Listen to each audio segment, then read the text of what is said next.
Watching here tonight, they want to base their vote on differences between the two of you as president. Is there any difference? I just think, Jim, that this is an absolutely unique period in world history. And we have a fundamental choice to make. Are we going to step up to the plate as a nation, the way we did after World War II? The way that generation of heroes said, okay, the United States is going to be the leader. And the world benefited tremendously from the courage that they showed in those post-war years. I think that in the aftermath of the Cold War, it's time for us to do something very similar, to step up to the plate, to provide the leadership on the environment, leadership to make sure the world economy keeps moving in the right direction. Again, that means not running big deficits here and not squandering our surplus. It means having intelligent decisions that keep our prosperity going and shepherds that economic strength so that we can provide that leadership role. It started with the 2000 election itself, the most scandalous in U.S. history, wounding, perhaps fatally, the legitimacy of the political process in this country. Coming as it did at the beginning of a new century, it felt to many like an ominous oracle.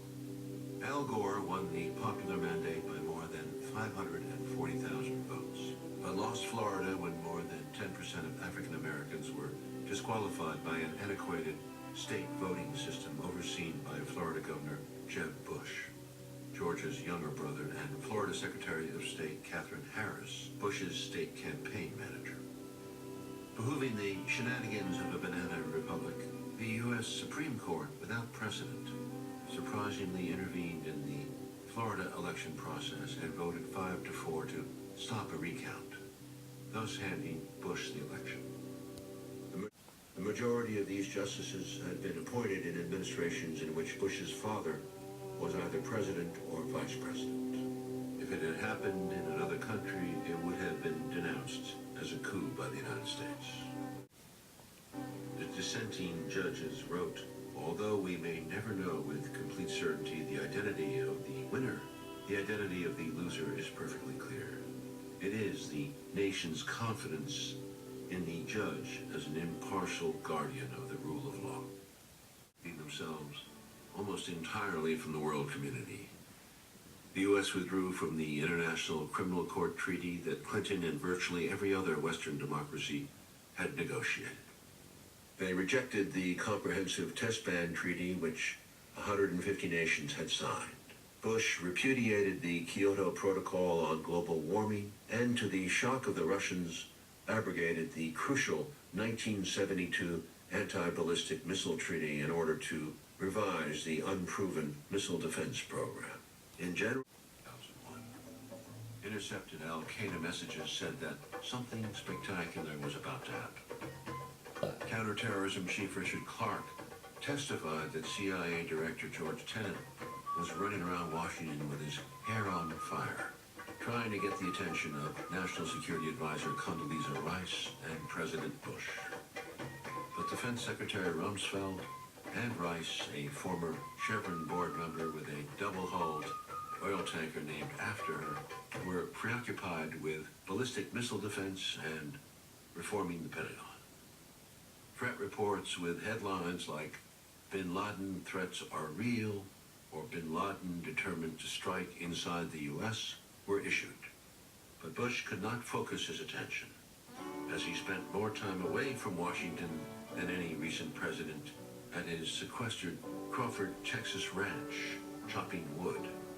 He did not enjoy riding horses, unlike his hero Reagan. At his presidential daily briefing on August 6, where the threat of al-Qaeda operatives hijacking planes was discussed, Bush disdainfully told his CIA briefer, "All right, you covered your ass now." Yet with a straight face, Bush told a news conference in April 2004, Had I had any inkling whatsoever that the people were going to fly airplanes into buildings, we would have moved heaven and earth to save the country. Rice was equally disingenuous. I don't think anybody could have predicted that they would try to use an airplane as a missile, a hijacked airplane as a missile. Although the FBI was issuing reports of individuals taking flying lessons who had no interest in learning how to land. As dissatisfaction was mounting over Bush's incompetent governance, the terrorists struck the USA in a highly ingenious and dramatic fashion. 9/11, it was forever to be called. As the hijackers, 15 of them, born in Saudi Arabia, flew planes into the premier symbols of U.S. imperial power, Wall Street and the Pentagon. More than 3,000 people lost their lives. In New York, the nation watched in horror as flames engulfed the Twin Towers before their stunning collapse. How could this happen to the U.S.? Who would dare attack us in the heart of our empire, so nakedly, so low-tech? Where was this new world order? Had we as a nation not gotten it right? Were we not good enough? Had we not contained the evil for 60 years since World War II? Had we not restrained ourselves from dropping the bomb since Hiroshima and Nagasaki? And now, to some very powerful American leaders, it was as if they, the outliers of empire, these terrorists, had dropped Hiroshima on us, at the very least Pearl Harbor. All out. We responded exactly as these terrorist organizations wanted us to respond. They wanted us to speak the language of violence. In the recent past, American leaders, especially Harry Truman at the end of World War II, Lyndon Johnson, Richard Nixon, and Ronald Reagan, had reacted radically to the appearance of vulnerability. Johnson most dramatically pointing to his sacrifice of the Great Society to his fear of failure in Vietnam. Perhaps a virtual World War III? George Bush instead put the world on notice. Every nation in every region now has a decision to make.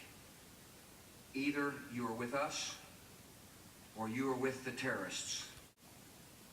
The American people were still largely in the dark about why they had been attacked, or why their State Department began warning them against terrorism in an ever-growing list of foreign countries. But a growing half-century, namely that the United States was something other than what it professed to be. That it was, in fact, a military juggernaut intent on world domination. Instead of explaining the real reasons for the attacks, Al-Qaeda's fierce opposition to U.S. troops in Saudi Arabia and to U.S. support for Israel in its ongoing struggle with the Palestinians, Bush mouthed platitudes, asking, Why do they hate us? He answered for us, They hate our freedoms. Our freedom of religion, our freedom of speech, our freedom to vote and assemble and disagree with each other. How ironic that Bush 41 had actually squandered world peace by unleashing in Panama and the first Iraq the furies of war.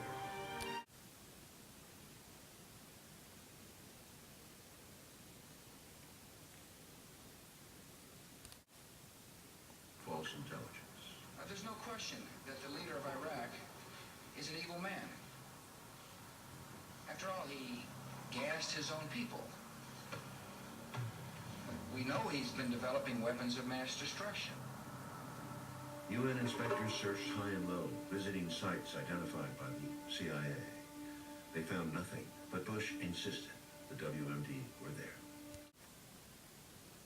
The British government has learned that Saddam Hussein recently sought significant quantities of uranium from Africa. Bush told Bob Woodward of the Washington Post around this time, I do not need to explain why I say things. I don't feel like I owe anybody any explanations. these were extraordinary times. Words took on new meanings, fulfilling George Orwell's prophecies of doublespeak in his novel 1984. First they steal the words, then they steal the meaning. Now, and when we act, we create our own reality. When France, Germany, and Russia, as well as most of the Security Council, refused to support the U.S. position, Bush was furious and Rumsfeld sneered. You're thinking of Europe as Germany and France. I don't. I think that's old Europe. French fries in the congressional cafeteria were renamed Freedom Fries, just as sauerkraut became Liberty Cabbage during World War I. Bush laid out his new strategy in a speech to the cadets at West Point in June 2002. We must take the battle to the enemy, disrupt his plans, and confront the worst threats before they emerge. The U.S. government deemed a threat to U.S. security. Cheney had declared, if there's a 1% chance Pakistani scientists are helping Al-Qaeda build or develop a nuclear weapon, we have to treat it as a certainty in terms of our response. In the world we have entered, the only path to safety is the path of action, and this nation will act. 60 countries made it onto Bush's potential hit list, with Bush calling for a moral crusade, saying that the United States must defend liberty and justice because these principles are right and true for all people everywhere. He truly believes he's on a mission from God.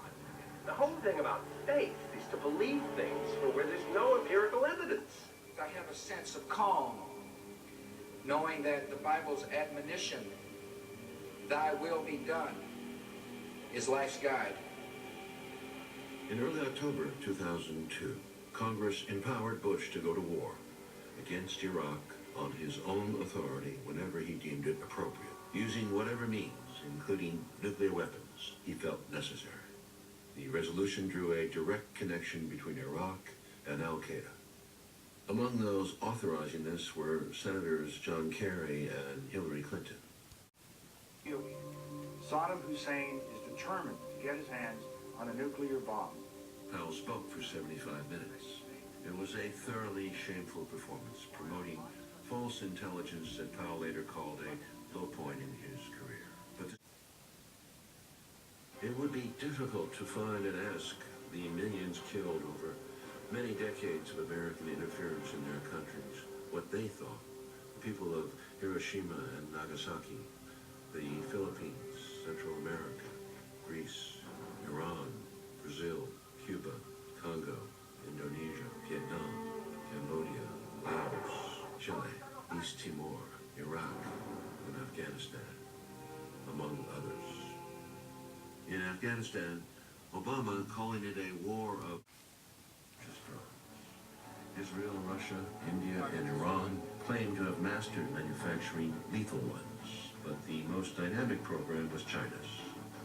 As with the nuclear bomb, a new arms race was on. While the real Pentagon budget blurs into secret functions and different departments of government, by 2010, according to the National Priorities Project, the U.S. actually spends an estimated $1.2 trillion out of its $3 trillion annual budget on military, intelligence, and homeland security. It fought the U.S. to a standoff in Korea in the early 1950s. China is a proud nation, the world's second largest economy, a hybrid. Part state-owned, part capitalist, it has replaced the U.S. as Asia's main trading partner. But in 1996, Chinese leaders were humiliated again by U.S. nuclear missile rattling during another confrontation over Taiwan. And with its economic interests and shipping lanes to protect, it set out to modernize its military. In 2012, the Pentagon estimated Chinese expenditures of $160 billion. But given the secrecy of the Chinese system, the real budget is unknowable at this time. Although it has only one foreign base, its hard line over disputed oil, gas, and mineral-rich islands and territories in the East and South China Seas have escalated tensions with its regional neighbors.